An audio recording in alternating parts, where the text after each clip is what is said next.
the Billowing Hilltop podcast. I'm here with Stuart and Mike. Hello, Stuart and Mike. Hello, Mike. Hello, other Mike. And Mike. And Come in. Mind your heads. Come into the command pod. This is our little base of operations. Avoid the little taped off area, if you will. Another bit of Paul fell off in the week, and we're waiting for that to be. And don't touch that. Yeah, that's the cupboard where we keep Burple's secret backstory.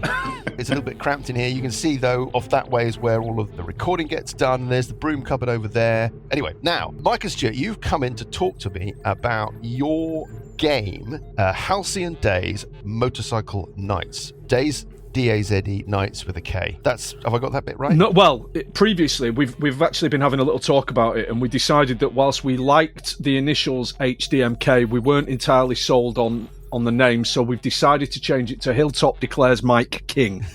I'm very happy about that, but I'm suspecting you're talking about the other Mike. Craven behaviour. I don't know anything about motorbikes. So tell me about the game. What is it that's inspired you to put it together?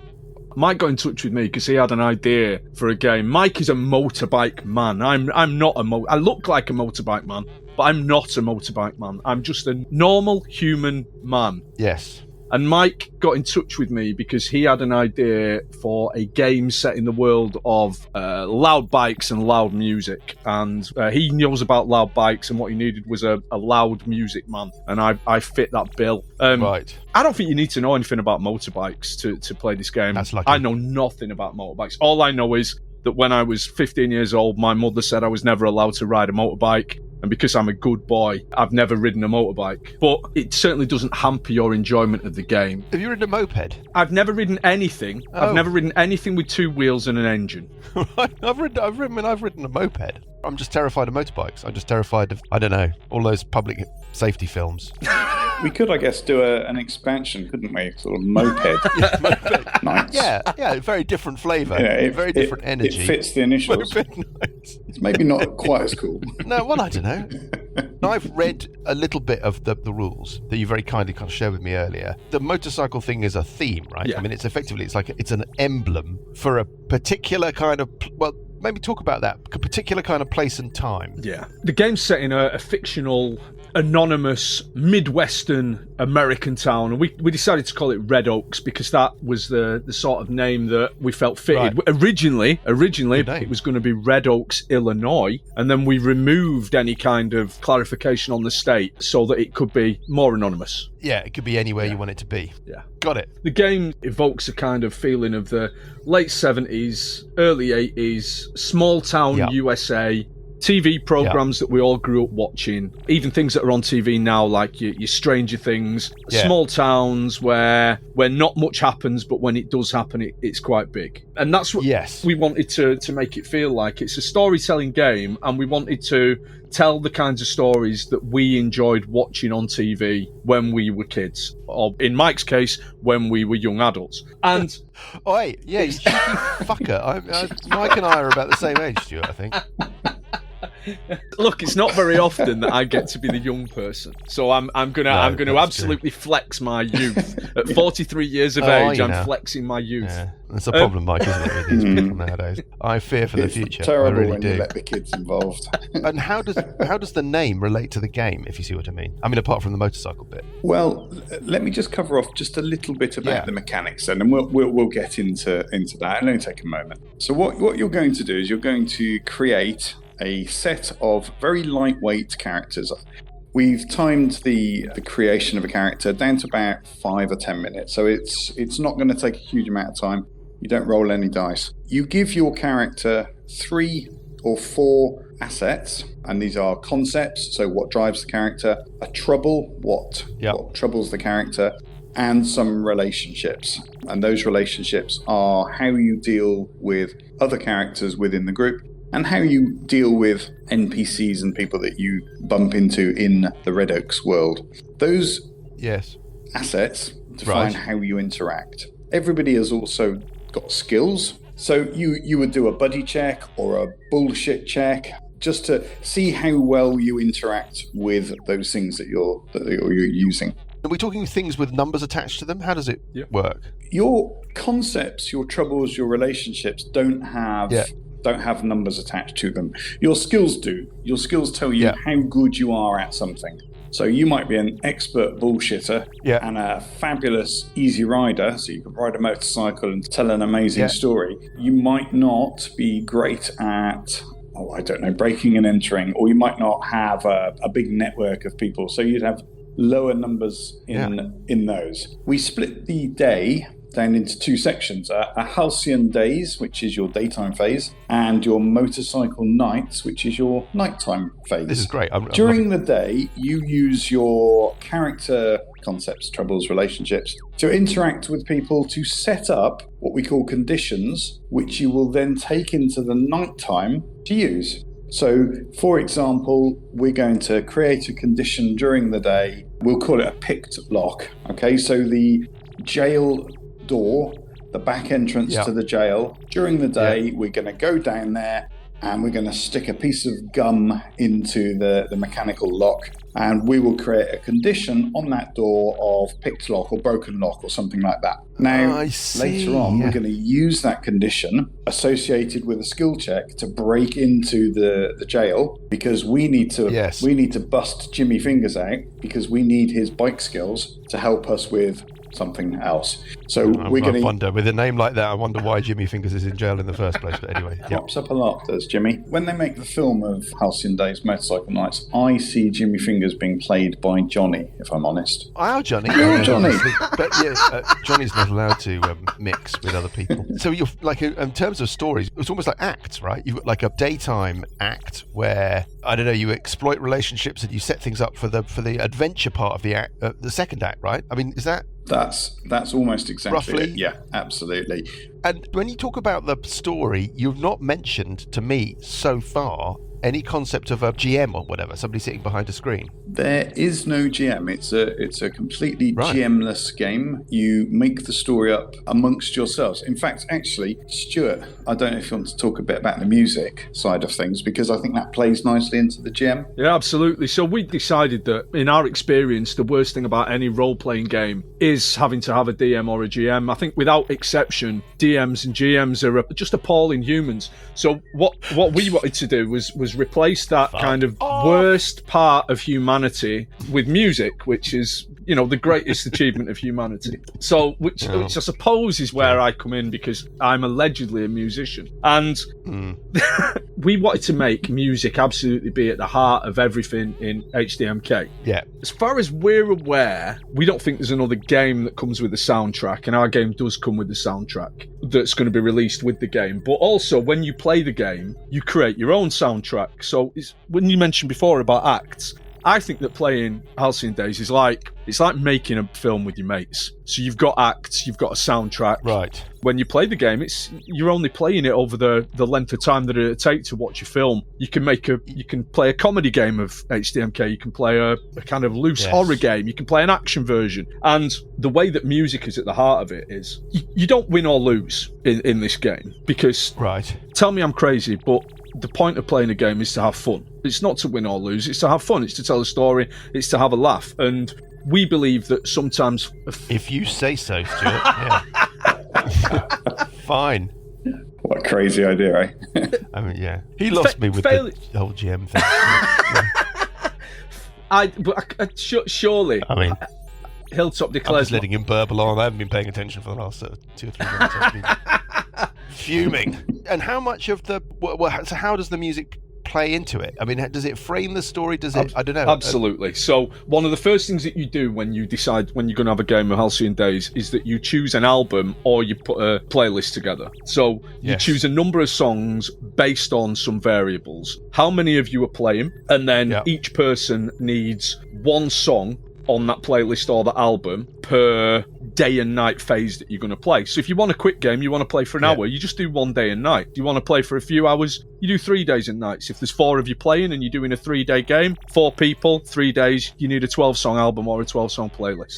Got it. Ideally, you want to choose songs that have got names that are evocative and maybe even fit in with the kind of story that you want to tell. So when you try and achieve something in the evening, what you can do is link what you're trying to do to a song title from your playlist or your album. Let's say we've chosen Live and Dangerous by Thin Lizzy, fantastic live album. Right. And one of the songs on there is Jailbreak. Tonight there's going to be a jailbreak somewhere in this town. No one's quite sure where the jailbreak's going to be, but it's somewhere in the town. And what we can do is we're going to break this lock to get Jimmy Fingers out of prison. And we can say, before we try and do this, we're going to try and hit one of our song titles. And if we succeed, it's a hit, and we won that song title. If we fail on that skill check and we don't break him out, we don't break the lock, it's a miss, and we lose that song title. And it doesn't matter to the game because the failure can sometimes make the story even more engaging. But what we're trying to do is every day, each person is trying to tick off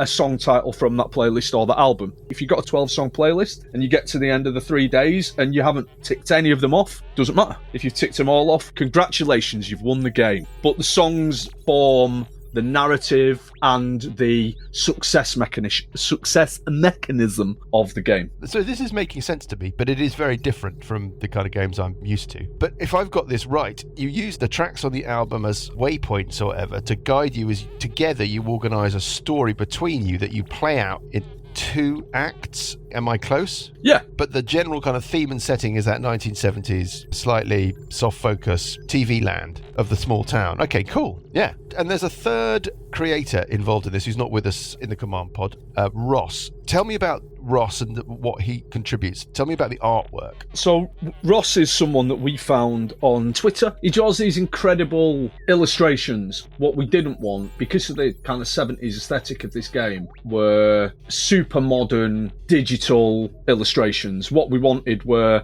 the kind of illustrations we remember in fanzines and, hand-drawn images that make us think of rock music and that period of time. And we found Ross, and he's been an absolute creative whirlwind in terms of writing the rules. Ross's art has been so influential in terms of me composing music for the soundtrack. His art has been so influential there as well. It's at the heart of everything in the game as well. The 3 people that have created this game, I'm a musician, Ross is an artist, and Mike's a writer. All 3 of those elements are absolutely vital to what the game is. The art is at the heart of it. We want people to feel drawn into this world through the characters. It's not even just down to the art. Little things like Ross has fleshed out the lore of the world so much. He's decided that he wants there to be a particular beer in the town. He wants there to be a particular shop, all these different things, because he's come up with a drawing and a pun. Just amazing artwork. Yeah, we've been incredibly lucky with getting Ross on board. I've seen some of Ross's stuff around the game. It's fantastic. It's very evocative. It definitely kind of sets an aesthetic. You have the music, you have the art. We're talking about effectively something where a group of friends can get together for an evening and have a night of sort of music and adventure that collaboratively tell a story. Is that basically what we're talking about? Yeah. That's exactly it, yeah. So what do I do now? Where are we with the game? How do I get hold of it? We decided fairly early on, we didn't just want to do this as a PDF that people could go off and buy. Right. We wanted it to be a full-on, almost like an immersive experience. So we have decided to go via the Kickstarter route. We are launching the Kickstarter proper on the 11th of April. Very appropriate motorbike stuff. Kickstart, yeah, absolutely. This thing isn't just thrown together, is it? We're producing a physical product that we are genuinely very excited about. A physical book, nicely printed. We are doing some bespoke dice. I mean, everybody likes dice. We're having good quality components, chips and chitties and all the bits that you'd expect in a game. There is also a rumour that This Is Bardcore and the Motorcycle Knights, they were fabulous when they played the J-Turn Bar on the Sunset Strip in Red Oaks. I understand that there's a possibility that we might be able to get some t-shirt and physical CD merchandise to supplement that. So if you didn't, excellent. Yeah, if you didn't get a chance to see it, and now's your opportunity to buy a tour t-shirt and CD of the event. For an old school gamer like me, I just think this sounds like a really interesting concept. A collaborative storytelling. I completely get the aesthetic. I completely get the setting. And the idea of Red Oaks, small town America. I'm not into motorbikes, but I get the sense that I don't need to be in order to enjoy what you're putting together. Readers, I implore and advise you to find out more about Halcyon Days Motorcycle Nights. If you open your podcast app now, you will be able to find all the links you need in the show notes, or you'll be able to find everything you need on Kickstarter from the 11th of April. Stuart and Mike, thank you. Thanks for coming in. Well, thanks for having us on. It was very interesting to hear about your game. Readers, as always, it's very helpful if you rate us or review us on your podcast app of choice. You can find us on Twitter at Billowing Hilltop. You can find us on Facebook, or you can email us at hello@billowinghilltop.com, and we will stuff your letter into Paul's expansive bag. Throw up at the bag. But that's it. I have no other news or information, so let us push on with episode 84 of the Billowing Hilltop podcast. You'll never walk alone. I don't know, it seems like Rachnian's not interested in us at all. No, we're not really Some the sort main of blood path. feud It between. looks like we're going to join. Except, of course, when we get the crystal out and start What do crushing I have to it, do again? Can anybody remember? we have to do something with the crystal. Nobody can remember, though. What? What to do with the crystal? Yeah, we It have to disrupts. crush it. Crush it Yes, you have to break the on crystal. the thing, next to it? We reckon somewhere near it. Yes, we said within something like 50 50 feet or feet. something like that. Destroying the crystal, I've got a note here in the worm plot, destroying crystal will disrupt undead. Mm. Oh, and I'm down to 27 hit points. I've just been soaking up damage. Yeah, I'm only on 34. I'm going to need some... I have to admit, I was trying to avoid the centre, because the centre square... Did you say 15-foot radius? I'm feeling I'm Okay. much closer to it than I had wanted Yes, that's what I felt as well, because... to be. Well, it is what it 15-foot is. radius would be... Good evening, everybody. Good evening. Evening. Hello, everybody. Good evening. Welcome to the Billowing Hilltop podcast. Good evening. Does anyone want to do a recap? The worm Richard, has emerged. The worm has emerged. The worm That's exactly has it. emerged, as we predicted. As you predicted, we're deep in the fight with Filge's creations. Seem like they're vengeful, revenant, undead, something, whatevers. Madam, what are they large? Sheriff Cubbins, the vengeful spirit, and Grimbold Flange, who you've just slain. But at the point where you slayed Grimbold, the centre of the arena has burst open, and from a pit within, this giant grub, the grub from the shrine below, has emerged out into the open air. Clouds, dark clouds, boil above your heads. Rachnian is standing on his throne, pointing at Fankum,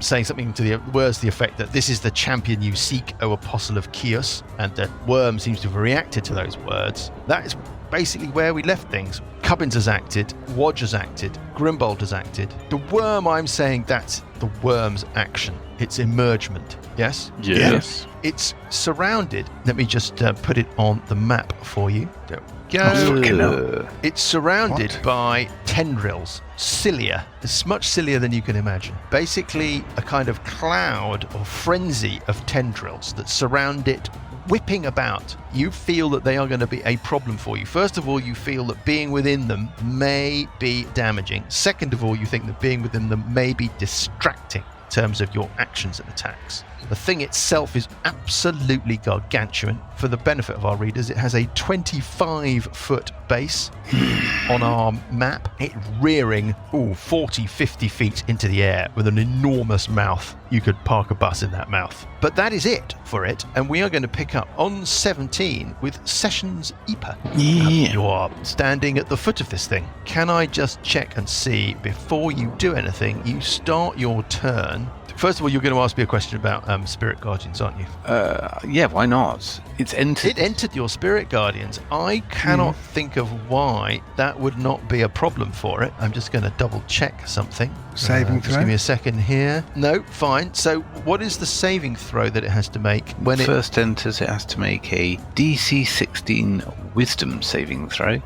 It rolls a 12 and makes that saving throw? So it Does that mean it takes half damage? takes half damage. 9 radiant. I mean, you can't really tell, to be honest. It's so gargantuan, you can't tell whether or not they really had any effect on it. Now, what do Sessions want to do? You said something about these tendrils being distracting and... Yes, you think that you might find certainly attacks might be more difficult as a result of these tendrils. Attack. Movement? Oh, and if you're starting your turn, your movement is fine, but you take the following slashing damage from the tendrils when you start your turn within their radius. You take 4 points of slashing damage. Okay. No save. No, it's just the horrible tendrils whipping around. D12. Okay, but... Okay, I mean, well, Spirit this Guardian is- is the same sort of thing, but you get a save on that. Oh, Dexterity. 5 points, so I have to Anyway, make a never mind. concentration save. You do a DC 10 concentration check. Yep. DC 10 concentration. There are check. literally millions of these tendrils. I get in a sort of cloud 19, around so it. that's okay. Okay, so you're fine. Then I think I will take the disengage action and move out of the radius. And away from Cubbins. Running over towards the throne. Yeah, generally. I mean, the fastest route out. Yeah, fastest route out. Okay, Are they, on 14. Just as a question, are the judges being damaged? We haven't established that That yet. doesn't really matter anymore. But well, that's a good point. But we haven't established that yet because the judges haven't yet acted, but we will worry about that in a moment. On 14, it's Uncle Buggy. Right, I'm going to start raging. I'm going to take the gem out. The shard. Crystal. The crystal shard. I'm going to show it to Rachnian, and then I'm going to smash it with my axe. He visibly recoils. He looks astonished. And then I put it on the ground. Not crestfallen so much. Not like all is lost, but just like... And also he's got that look again. Yeah. Every time Uncle Buggy comes up into the arena, he takes the head or trophy of some important Rachnian ally, branches it in the air. Yeah? This time, instead, it's the kryptonite crystal of... I give him a gap-toothed grin. Plan ruination, that you've got. So you've got to brandish that, and he just looks like, it's that bloody hobbit again with his bloody trophies. And I put it He's on got the a touch ground, of the Inspector and I smash it Dreyfus with my around it. axe. You're sure that's what you're going to do? Do it. Unless anybody says otherwise very quickly. Do it. Smash it in your hand. I thought that was... Well, can I crush it with my hand? Or Eligos said that you could just dash it against the floor, but then her floor is like a hardwood floor, whereas the sand of the arena, you wouldn't be certain that if you threw I it think to the floor it that sounds it would a bit smash. more dramatic if I smash it with the axe. Yeah, go for Right it. next to the worm. Or stamp on it. Right. Is that the No, wrong thing smash to it with do? the axe. I like the sound. Do it. Just do Mike's it. obviously got a problem with it, but let's find out what that is. Yeah, Mike's sort of hinting that I'm doing the wrong thing here. No, he's not. No, I just want to be. It's always this thing with. I hate to say this. It's because Johnny. What? Slippery as an you eel. often. Yes, you're slippery as an eel. Exactly. I just wanted to be absolutely emphatically crystal clear that that's what you were doing. There was no... If something happened that was not necessarily what you wanted to happen when you smashed it, you didn't go, really, I put it on the ground first and then I kind of leant on it just to make sure it was going to... I want absolutely certain. I'm lifting it up, showing it Rachnian, giving him a gap-toothed grin, putting it on the ground, Yes. and then smashing it with my axe. Is that clear enough? Okay. Yes, Rachnian seems visibly relieved when you do that. The crystal shatters and a sort of burst of green energy spreads everywhere. Let's just have a look and see what effect that has on things around it.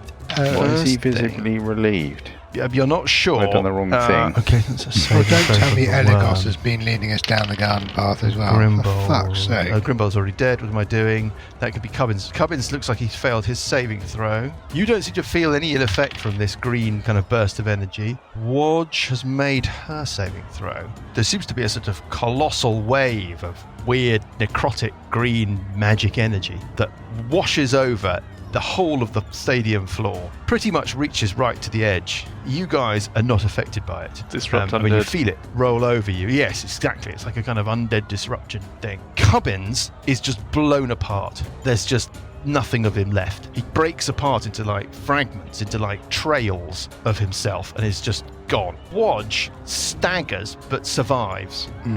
The worm looks like it kind of hisses, it kind of waves, it sort of sways as this green energy rushes over it, but it's not destroyed. It looks like it sort of throws off the thing. That's what you see. That's what happens. Okay, and then I'm moving. Okay. Do I think it's got enough reach to get me if I move? You think it does, yes. You think it looks like it's got quite a lot of reach. Okay. Has it got a back? I mean, can I jump on it without it going anywhere near its mouth? If you know what I mean. No, not in that sense. I mean, you don't know whether or not how flexible it is, how able it is to be able to get at bits of itself, but it's basically a tube with a mouth at one end. So I can't jump on. I mean, the mouth is 40 feet above you, you know? Also, you take some damage. I forgot to roll your slashing damage. The tendrils do 5 points of slashing damage on you. Obviously, did you rage? Yeah. Yes. You think this thing can reach at least from where it's sort of emerging from the hole, at least 10, maybe more feet, at least in terms of reach. Okay, and my spiritual weapon. I can't quite move up to Madam Wodge, but I'll move it in her direction. So you're stepping away from Grimbold, stepping away from the worm, or not? Or are you staying where you are? I'll just get an attack of opportunity, won't I? So I'm going to stay there. Is there You're anything standing left? there under the shadow of this thing? Yeah, is there anything left of the crystal shard? There's just bits of sort of glittery fragments. It looks like it's lost. It's no longer glowing. It looks like whatever charge it was carrying has gone. Okay, alright, this might go. Next on 14, D. Now, Grimbold's dead, so what am I frightened of? you're not frightened. You are fine. What do you want to do? Bearing in mind that Sessions has got the spell around him, the whirly spell, the Guardian, Spirit Guardians, and D is not protected of them. Yes, you are. Yeah, you Am are. I? Yeah. I didn't think I was. No, Sessions could see everybody when he cast it. He Made that Oh, okay. point, including Yes. the judges. Yeah, Yeah, it was including very the judges, specific. that's right. Oh, marvellous. In which case, Alessandra is going to quickly run to the other side of Sessions, the north side of Sessions, outside the reach of the nasties, and he's going to take a quick pot shot at the worm. At this thing. Yeah, why not? You're going to ignore the other one. Ignore the other one what? Ignore Madame Watch. Yes, I can't do enough to her, and I'm getting absolutely belted by her scream at the moment. Hitting armor class 16. Yeah, that's a hit. Bloody Is hell. it a magical? It is. crossbow? It's a +1 crossbow. Yeah. 10 points of damage. There's no sneak attack going on there, is there? Because there's nobody within 5 That's right. foot of it. No, there's nobody within 5 And I don't feet have an of it. advantage That's on right. attack on it. So it looked a bit like it had been a bit wounded by the green explosion, and now it looks like it's been a bit further wounded by your attentions. It's has a bit it had a- wounded. Oh, is that it? Has it had an attack action yet? No. It has had no action at all yet, hasn't it? It has had an action, yes. It's moved into the battle. So into it the doesn't. fight. I don't have a. What I'm kind of getting at is I don't have an assassinate attack on it. I don't think you do. No, in the sense that you're not catching it unawares. It's an active knowing. I'm just Yeah. having a look, just checking. Well, It had an has action last turn. It's taken a turn the combat. Okay, Yes. All right. Yeah, it's had an action. fair enough. I'm just wondering if this swallows things whole, and if it swallowed me whole, and then I broke the gem inside it. That's probably what I had to kill it. Do you Quite think? possibly. Anything else from No, Sandra? she's good. Burple on 13. So, You're feeling pleasingly distant from this thing. yeah, this other one, the Madame Watch. What's the condition of Madame Watch? Well, she looks like she's been quite severely damaged by the green energy burst when Buggy smashed the crystal. Yeah. But she survived it. Okay, I'll do Dissonant Whispers on Madame Watch, which does 3d8. Wisdom save DC 15, I'm saying you can probably see her. Yeah, okay. 11. From where you are. 11 points, Is there- save to half. Well, I can move out and have a pop. Yeah, wisdom save. She fails that save. It's a critical Takes 11 fail. points. So 11 points of damage, and she has to move away from me. Has to use her reaction Yes. to move away. Got it. But I presume that she runs along the face of the throne bit. Yep. And runs up towards sort of where Sessions and Dee are. She wouldn't climb up and start attacking the crowd. I don't know that she would do that. She's not necessarily a climber. No. She just needs to move reasonably away from you, right? Yeah. Anything else from Burple, Herpy? I want so this illusion thing. Yes. It's an illusion, Well, you don't know what it is. don't I? Or rather, it seems to be insubstantial. Yeah. Like a projection of some sort. Yeah, I've interacted with it, so Yes, your sword has gone through it. You know it for what it is. It's definitely not Filch. Or if it is Filch, Filch just, Yeah. very thin. all right. Parker, if it is the real Parker, on 12. This thing is looming over Yeah. you, Parker. You feel you're comfortably within the reach of its enormous maw. Do your damage first. That's the first thing. Yes, of course. Yes. D12. Here we go. Lovely. It's very exciting. I This. get love- no oh. save or anything on that. No, it Even doesn't though I've matter. got 1 point of evasion. damage. No. 1 Okay, point of damage. Good. Right, that's done. Just a couple of questions. How high up is the dais on which Rachnian is standing? I think it's a 15-foot climb up to the top, up to the parapet. Yeah. Right. Okay, I can make that with a jump. Who else is on this dais with Rachnian? Well, I mean, it's the broil box. So there's like the sort of great and the good, although you know that a lot of the really great and good flee Evenstar during the Festival of Misrule because they don't like the whole master becomes servant, servant becomes master bit. But you see and you think in the shadows behind the throne, Mm-hmm. you can see Sevriana and Cuthbert amongst the other esteemed people. And there's Okaral, who's standing next to Rachnian, and Rachnian standing on his throne, still in a sort of state of transported, ecstatic crazedness. Right, I'm going to give something a go. So the first thing I'm going to do is I'm going to have a whack at this thing. You heard that sentence. Okay, yeah. Yeah. Oh yeah, your fangs are the what's it? So Yeah. hold on. So it's 10 foot away, right? It is 5 feet away from you. Yeah. So I will use the fangs of the fire snake and make an attack against it. Okay, you're attacking at disadvantage because of the tendrils. Well, that's a miss anyway. Yeah. But that doesn't matter because of my mobile feat. I can now move away from it without provoking an attack of opportunity. And then I will I will move to the podium, jump up onto the podium, and do the rest of my fangs of fire snake attacks on Rachnian. Oh, gracious. Like okay. that. The crowd, I'm just going to roll a d6. The higher, the better for you guys. Oh, no, well, they don't like that, though. Rachnian is the master of games. He is the man that brings the magic. And Parker jumping up and starting to welly into the master of ceremonies is regarded as bad form. But there we are. Doesn't matter. 18. That's a hit. That's so doing 6 points of damage. 23 for 7 points of damage. Yeah, And 13 then in total. finally, a 9. Yeah. That's a miss. Okay, and then once I've done that, I will drop back down again. Right. Any advice, guys, where one should move to? No. My kind of view is that as long as you don't get in between it and the Chunk Phantom, because I'm assuming it's going to head in that direction, but I don't know. Once I've dropped down, and when the people on the dais can't see me, What's that I one? will move down along the edge of the dais, basically. So you're running along the front of the royal box area. Yeah, but like up against the front, so unless they're actually pressed up against the wall so they can't see. Yeah. And that's my go. How much do you do on Rachnian? Is he still alive? Or? Yeah. Yeah, I'm assuming he's probably a quite powerful mage, I'm guessing. Why 13 points of damage it? isn't really going to. I just wanted to see, does he have to make any concentration checks or anything like that? Not that you know of. Okay. Okay, keep attacking. There was absolute mayhem in the royal box when he popped up, started smacking the master of ceremonies, right? I mean, imagine, right? If yeah, of course. They Raphael can see how Nadal they can deal with that. was to leap up into the royal box, start Well, it does happen at sort the of end. Cantona style attack on the Duke of Kent. Give him something to think about. You'd have, Elton John clambering back over his seat to avoid the damage. Yeah. Cliff Richard, breaking into song. It would be absolute mayhem. Complete bedlam. Absolute bedlam in the crowd now.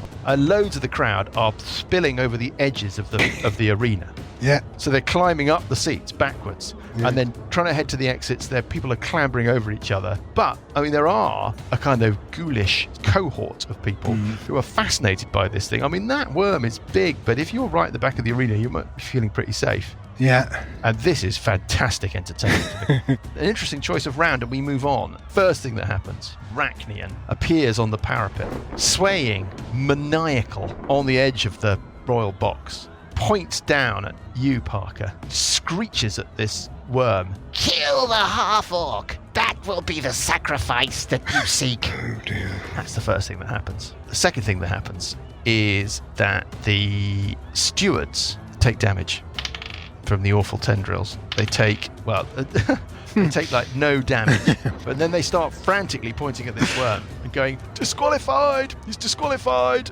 And they start running away from it as fast as their chubby little legs can carry them. Talabir stands up in the royal box. He's just pointing. He's just like, you're disqualified! Pointing at the worm, and he points down at Parker. You're disqualified! Okaral jumps up onto the parapet. Looks like he's sizing up the drop, Parker, as to whether or not he feels he can jump down. Fankum, on the other side, looks at all of you, and a little smile plays across his face. And then he just starts working his way back up through the players' area into the main seating, clambering up towards the edge of the stadium and away from everything. The gnomes looked absolutely shell-shocked. They start piling for the little entrance, like they're want to head back to the scenery, probably to get their, magical suits of armor or just run for it. What a bunch run of for their very cowards. lives. Now, I don't watch out the charge. is next. She looks at you, Dee Dee and Sessions, and she says, A little hobbit and a funny woman. I'm going to have my vengeance. and she screeches at you out of the weird hole in her Oh, for neck. God's And you sake. both must make Constitution saves, DC 13. No. Okay. And Sessions. No. So I'll use my luck, I think, to roll again. Oh, fucking hell. Oh dear. Is this a bad thing? Right, I have to I use mean- my Ort dice. Guys, what does this do? Does anyone remember? Well, if you save, you get 10 points of damage. Damage, is it? It's Psychic damage. damage. Psychic damage. Well, I might need my Oh, Ort dice, is that what you're thinking? yeah, for later. Okay. I'll have to accept my fail for now. You both immediately drop to 0 hit points. Oh, Jesus. And you are making death saving throws. That was a mistake then. Next, it is the worm. The worm swivels, It doesn't turn then. clambers out of the hole, starts working its way towards Parker. Now, it's gargantuan, Buggy. It doesn't look like it's particularly interested in you. It just walks over you. Would you like an attack of opportunity as it rumbles over you? Yeah. 11. There's a miss. It attacks Parker. It's going to try and bite you. Oof. It hits armor class 25, Parker. Ouch. Plus 13. Yeah, that's a hit. You take the following piercing damage. I'm just going to do straight damage. It's going to be so much easier. 27 piercing damage Fucking and hell. 10 necrotic damage. Shit. And can you give me a DC 19 dexterity saving throw?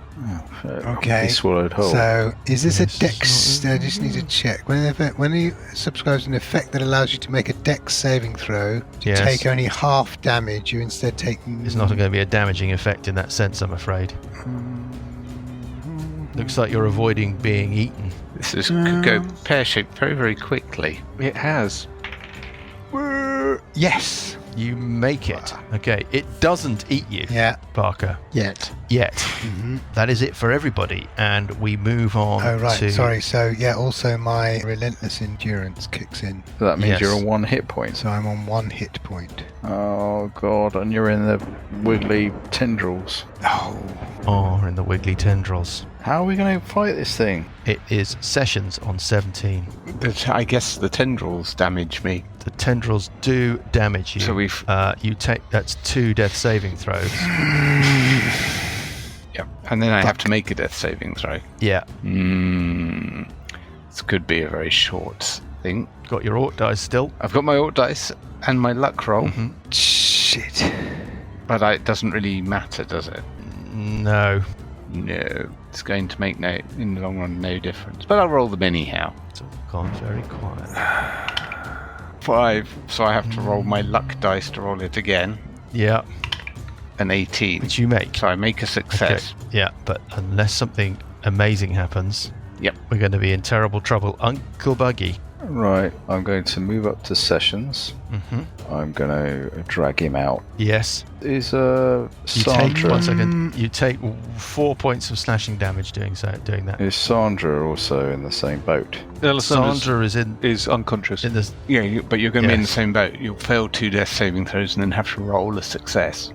Yeah. Unless Buggy can also pull you out. Well, you've moved and you've dragged Sessions. I think that's 5, probably 10, 15. the limit. I know, I can probably put him a bit further out actually, Yeah, it's like half move. like that. So Okay. that. Yeah, that's perfectly fine. So you've dragged him out of the baleful kind of aura of these awful tendrils, Yeah. but Sandra is still within them. Yeah, well, I'm going to have to do the other 2 next time. We'll worry about that in a bit. Is there anything else that you can do, Buggy, in your turn? Oh shit, there's a bloody screamy thing. I'm going to use my spiritual weapon. Shit. I should have just stayed with Rachnian. Why did I jump down? That was so stupid. There are many. I'll sort of move it towards Why did I do that? It's really stupid. the screechy Worm thing. or Just watch? The kept screechy attacking thing. him. Watch.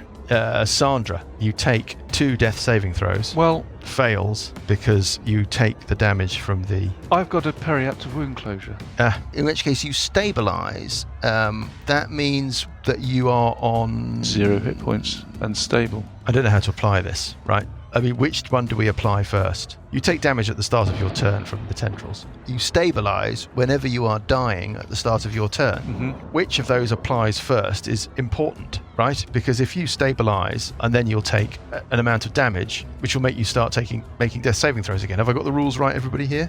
Yeah. While you wear this pendant, you stabilize whenever you are dying at the start of your turn. So it's the start of his turn, and he stabilizes. But at the start of his turn, he takes damage from the tendrils. It's a question of which you apply first. No, what happens obviously he takes 2 death saving throws and then stabilizes. Obviously, that's what happens. Is that better? But then the next round clicks in, next turn kicks. Okay, well, you can have it whichever way you like. Better to stabilize, to take the damage and then stabilize. Yes. Yes. Because so you can take the damage then you're back to no negative death saving throws. So you're on 0. Mm-hmm. Now, because of our house rule, you can act as long as you haven't failed any death saving throws and you're on 0 hit points. You can crawl. That's our house rule. I can crawl half my movement. Yes. In which case I will crawl 20 Very foot. fast crawl. I'll just crawl 20 foot directly north. Burple on 13. You got a heal, Burple. Yeah. You only haven't got a range heal, so it's not worth it. You'd have to. But what I do have is synaptic static, which I can detonate there. Which will Next to the get bear claw in between Madam Wodge and the worm. basically. So directly between Wodge and the worm. So yeah. this What's is the radius? this is Rachnian up here, right? Yeah, he's 15 foot up in the air. Yeah. I don't know what we're going to do about spell effects, but let's worry It's a about that in a 20 moment. foot sphere, so I'll detonate it 15 foot up. You detonate it in the air, yeah, and missing Parker. Missing Parker, but getting shouty Madam Wodge, Yeah. Rachnian. Got it. Who's What that? is the DC of the save? Yeah, and Okara. What's the DC of the saving It's a throw? DC 15 intelligence save to Intelligence half. save. That's a great save to make something make. So this hang on, thing's it intelligence. does the following damage. Okay. 34 points of damage. Nice. First of all, Wodge fails her save. Oh, well done, mate. How much was that? Sorry, 34. Yeah. Wodge is just destroyed. Oh, she joy. goes. Oh, thank God for that. That's very annoying. I don't want to be large. And then psychic damage just frazzles her brain and she collapses. Now, Okaral is also caught in the blast. He rolls a 9. What's the DC of the save? 15 intelligence. 15, that's going to be a fail. So he takes 34 points of damage. And for 1 minute, he's rolling attack rolls and ability checks. It rolls a d6 and subtracts the number. Yes, understood. Yeah, I know all about that. Rachnian rolling an 18, saving. Still takes half, 17. And finally, the big thing, the worms. Come on, Its get intelligence a save. I don't think one. its intelligence save is going to be its strongest suit. It's not. Giant ball of rolls a roll off a 15 onto a 7. It fails that save. 34 points of damage, and it's Well rolling done. at the 4 minus points. d6. Attack rolls.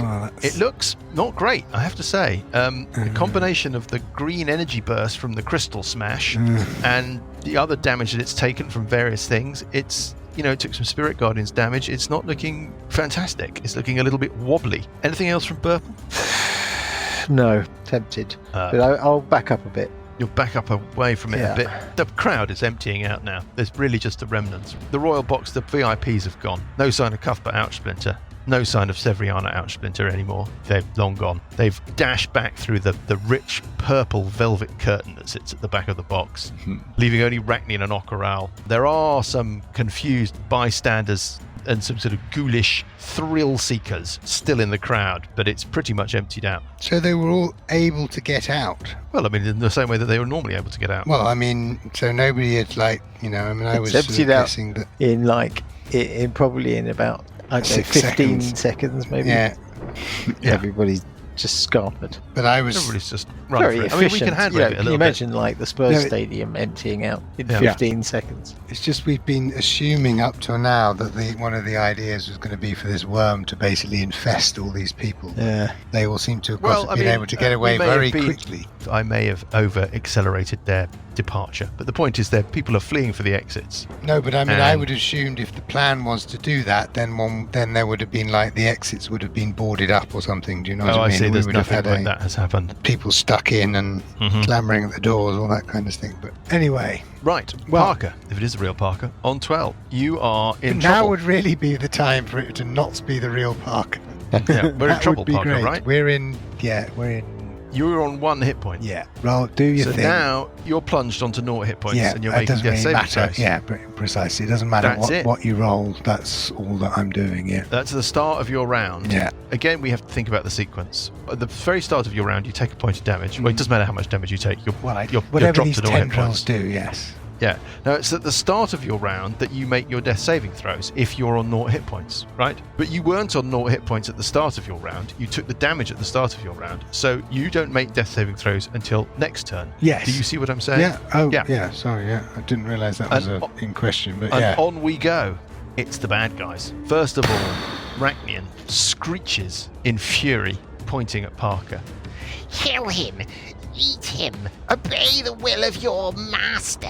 As he shouts at the worm. Does he take damage? The tendrils are not like a sphere, right? They're like a kind of carpet. So he's standing on the parapet. Fuck, He another backs reason I away should have from- stood up there. Oh, never mind. He backs away from the edge of the parapet. You presume he's dropped back into the main kind of area. Okaral bugs out. You see him just drop off the parapet and head off. You don't know where he's gone. Probably presume he's run out of the royal box and back into the bowels of the arena somewhere. The creature goes for you, Parker. Yep.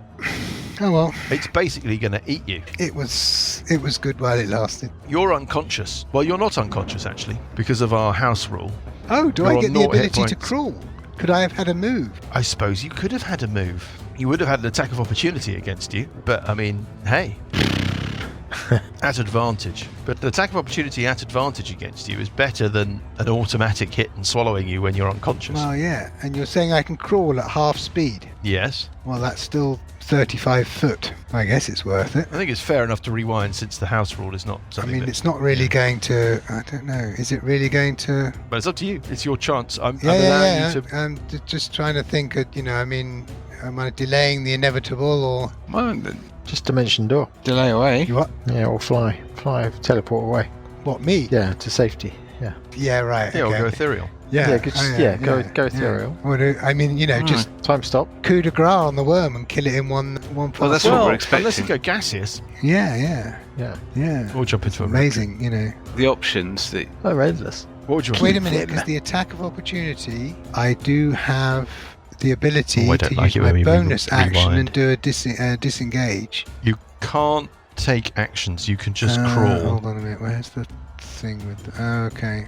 What was it? I think you're allowed to crawl and freely interact, I think is the rule. You're prone, as long as you don't fail a death saving throw, you're conscious and you're able to crawl and you're able to freely interact, but you can't take actions. So Or and that attacks. includes bonus actions. Yeah, you can't take actions, exactly. What about bluffing that you're dead already? Well, I don't know that really gets him anywhere because No. he'll be swallowed in the again. radius of the But it thing. won't Yeah. be swallowed whole. No, but the thing is, so what I'm thinking is, I mean, if I crawl away and you're saying it gets an attack of opportunity on me, and then Yes. it has to basically move one square and gets another attack on me. So actually crawling away, Depends on how far you can crawl. well, as I but said, yes. I can crawl 30 foot, but that gets me just out I of the see range your of the point. tendrils, and then it just moves forward, and then...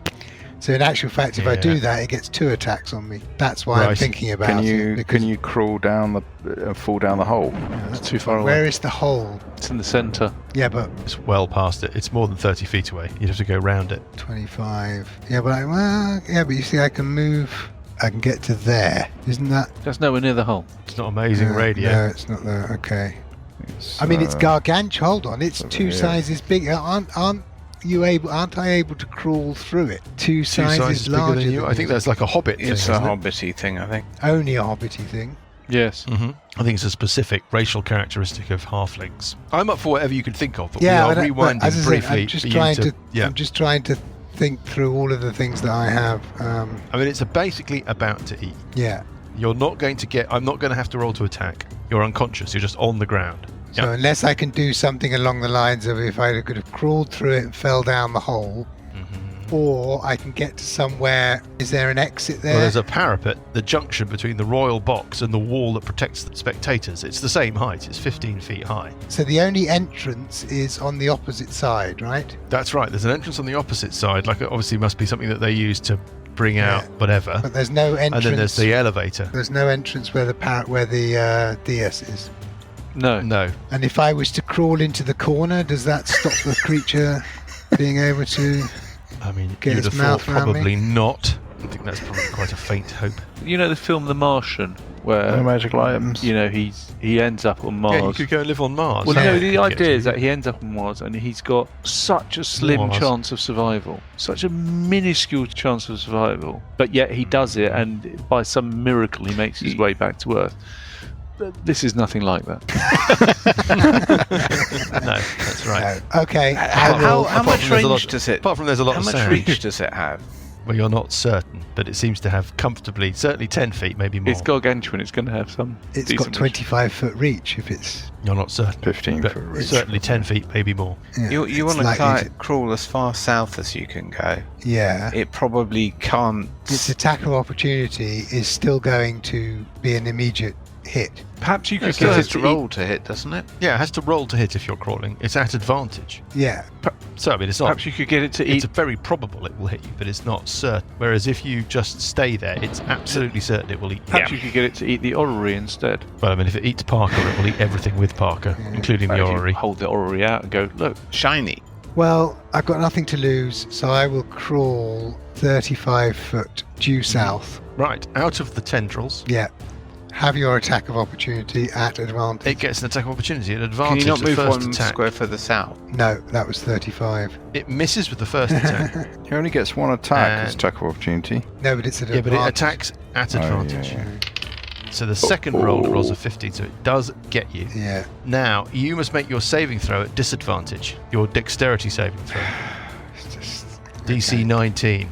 This is, I can't see how you could possibly make this. Have you got an Just auto thinking dice? whether or not it's actually, if it puts you onto 0 hit points with the damage, you are already on 0. Yeah. That's Therefore, two. that's 2 death saving throws. Forget. You're no longer conscious. I don't think Yeah. you do get a save. No. I'm afraid. I think you just eat. Yeah, it's eating me. Parker disappears into the belly of this thing.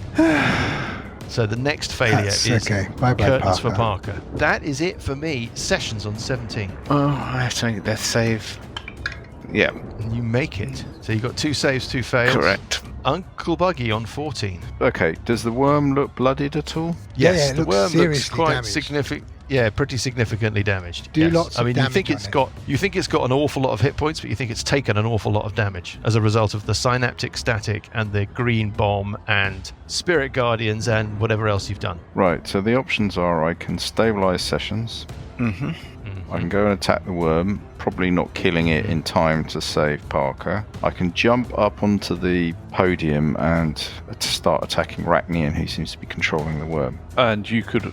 Do you do healing? I do healing, but not very well. No, but if you give Alessandra 1 hit point, she can stand up, and if you do attack the worm, she can then attack the worm and do sneak attack. Yeah, but he can't do both of those things. No, I know, One but round. Well, I could do a heal on sessions rather than stabilizing, I suppose. do a heal on I session. mean, you're not Purple dying, are attacks the you, worm. Does that still Alessandra? apply? I mean, Alessandra, you're not dying, are you? No. I'm talking about all I need is 1 hit point for when you go and attack the worm to apply sneak damage at 5d6. What happens if Burple attacks it? Does that also give you sneak attack? I just need an ally next to it, standing next to it. That's all I Okay. need. What's Burple doing? I mean, Oh, we're doing that again, are we? well, I 34 points of damage on it last round. I killed the other Yeah. one. That enough for you? yeah, no. no, I'm just asking what your plans Plan is. are next round. I'm what trying do you to think? work that out. So I'm trying to see if I've got some kind of extra action so I can get to Parker. If I had a bonus action, Parker's in the worm. Parker's in the worm. Parker's in the worm. Yeah, alright. Parker's been Okay, eaten. got it. I don't know if you want to do There. that. Sessions, have you got luck re-rolls and things like that? I have a luck reroll. And you can use it on your death save, can you? It's a saving throw. You And can. I have my alt dice, yeah.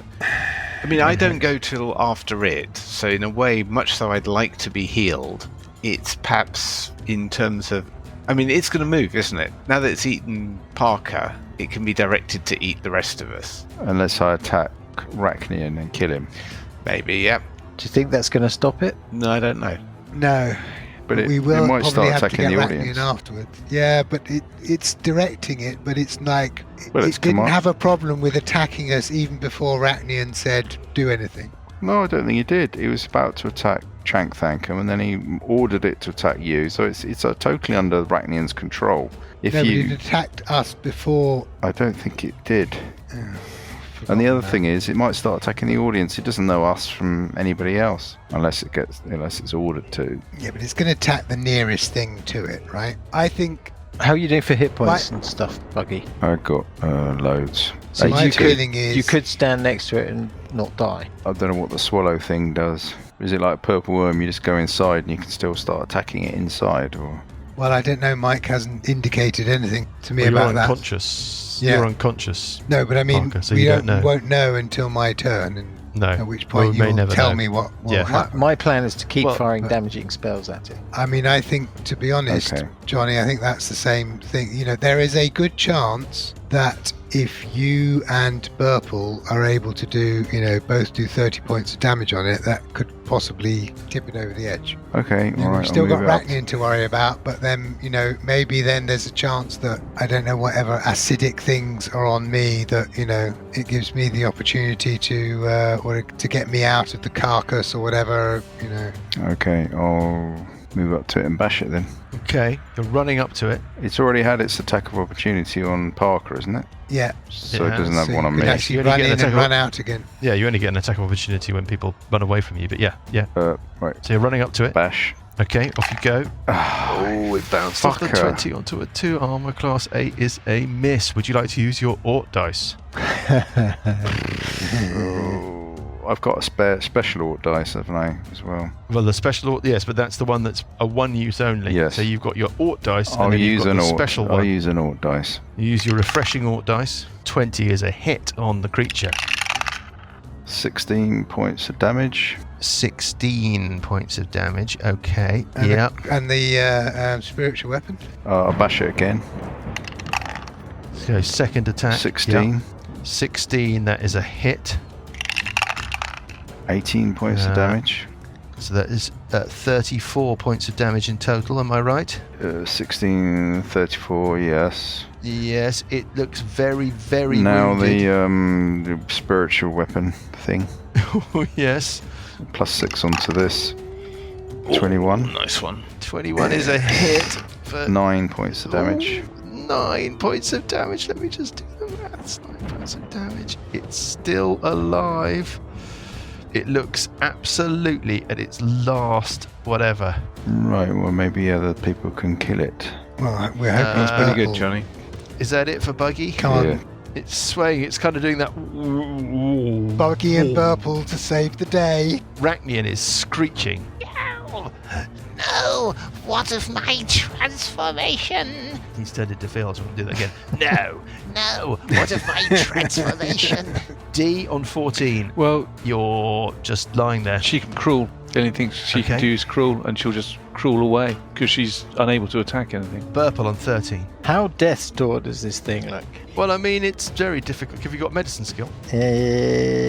Yes. Okay, well, let's just see how you do with that. 18. Well, that's a very good roll. You think it's, single-digit percentage left of its level of its health. I could be more friend guide storyteller than that, I Single think. digit.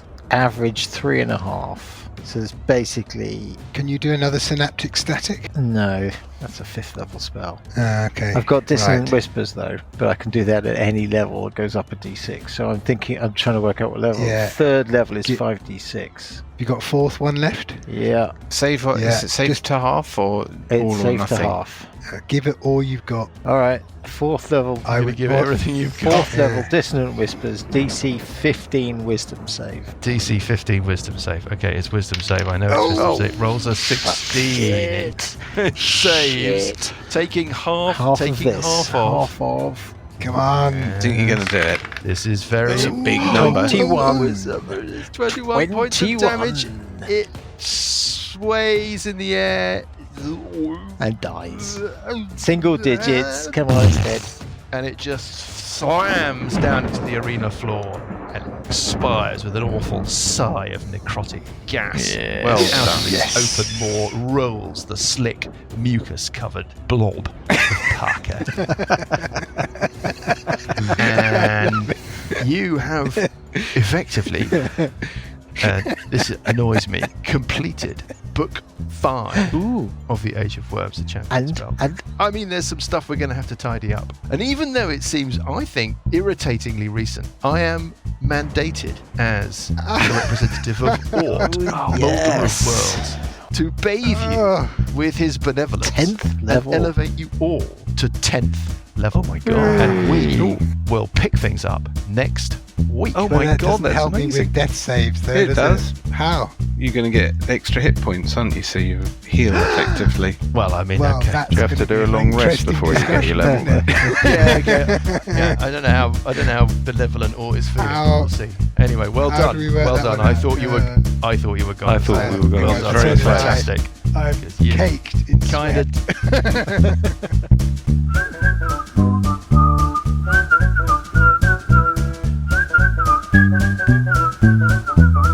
The Billowing Hilltop podcast is a Billowing Hilltop production.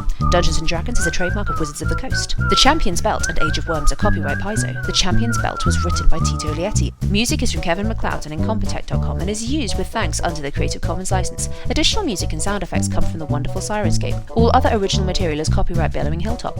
Role-playing games are all about getting people together, and we use Roll20 as our tabletop, the perfect place to host your game, and Discord to host our chat. Thanks for listening!